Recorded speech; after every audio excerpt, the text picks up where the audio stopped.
गुज़श्ता चंद बरसों में अमरीका और पाकिस्तान के दरमियान ताल्लुकात मजबूत बनाने के लिए दोनों मुल्क स्ट्रेटेजिक डायलॉग के तहत 10 मुख्तलिफ शोबों में ताउन के लिए मुज़ाकरात कर चुके हैं, जिनमें से एक ज़राअत है। अमरीका के आन जहानी खसूसी एलची रिचर्ड हॉलब्रुक पाकिस्तानी आमों की अमरीका बरामद के बड़े हामियों में से थे, और अब अमरीकी और पाकिस्तानी सफारतकारों की कोशिशों की बदौलत पहली मरतबा पाकिस्तानी ताजरों के लिए अपने मुल्क के आम अमरीका बरामद करना मुमकिन होगा। आमों की इस तजारत के आगाज़ पर अमरीका में पाकिस्तानी सफारत खाने ने अमरीकी शहर शिकागो में एक तकरीब का एहतमाम किया, जिसमें अमरीकियों को पाकिस्तानी आम से मुतारिफ कराया गया। They are delicious. If they are the ones that we tasted here, they are delicious. I've enjoyed the mangoes, I've enjoyed the dessert, and I find it very tasty. I think the mangoes are spectacular, and I'm very excited that we will have Pakistani mangoes here in Chicago now. America के इमदादी इदारे USAID ने पाकिस्तान में आम काश्त करने वाले तकरीबन 3000 किसानों को जदीद टेक्नोलॉजी के इस्तेमाल से रूशनास कराने और पैदावार को बैनुल-अक़वामी मायार के काबिल बनाने के लिए $31 लाख के एक मंसूबे पर काम शुरू किया है, जिसके तहत हैदराबाद और मुल्तान में आमों के प्रोसेसिंग प्लांट्स ने काम शुरू कर दिया है।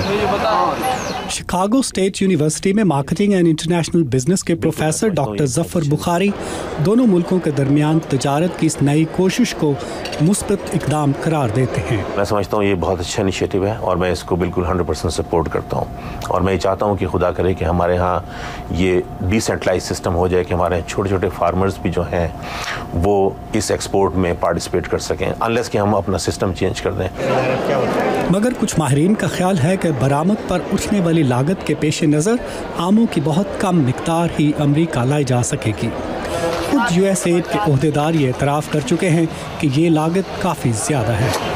मगर शिकागो में पाकिस्तानी काउंसलेट में तजारत से मुतालिक अमूर के इंचार्ज असद हयाउद्दीन कहते हैं कि इस तजारत से कमर्शियल डिप्लोमेसी को तक़वियत मिलेगी। डिप्लोमेसी बदल गई है, अब कमर्शियल डिप्लोमेसी, इकोनॉमिक डिप्लोमेसी का ज़माना है, और मैंगोज़ और ख़ासकर जो मैं कहता हूँ नॉन वैल्यू एडेड प्रोडक्ट्स, उनको लोग कहते हैं कि अच्छी चीज़ नहीं है, हमें वैल्यू एडेड प्रोडक्ट्स बेचने चाहिए, बट वैल्यू एडेड प्रोडक्ट्स में इंटरमीडिएशन आ जाती है, और हमारी कोशिश है कि डिस इंटरमीडिएशन लाएँ, कि जहाँ पे मिडिल मैन जो है उसको हम कम करें और डायरेक्टली फेयर ट्रेड प्रैक्टिस हो।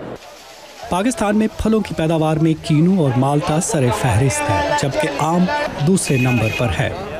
एक अंदाजे के मुताबिक पाकिस्तान में हर साल तकरीबन 18 लाख टन आम पैदा होता है, जिसमें से सिर्फ 1.25 लाख टन बरामद किया जाता है। इसकी बेशतर मिकदार खलीजी रियासतों और सऊदी अरब भिजवाई जाती है। मगर फासला तवील होने की वजह से अमरीका लाए जाने वाले पाकिस्तानी आमों की कीमत लातीनी अमरीका से आने वाले आमों की निस्बत काफ़ी ज़्यादा होगी। ऐसे लगता है कि यहाँ लाए जाने वाले आमों की लागत अगर कम नहीं होती तो अमेरिका में बसने वाले पाकिस्तानियों को पाकिस्तानी आम खाने का शौक़ खासा महंगा पड़ेगा। नदीम याकूब, उर्दू VOA, शिकागो।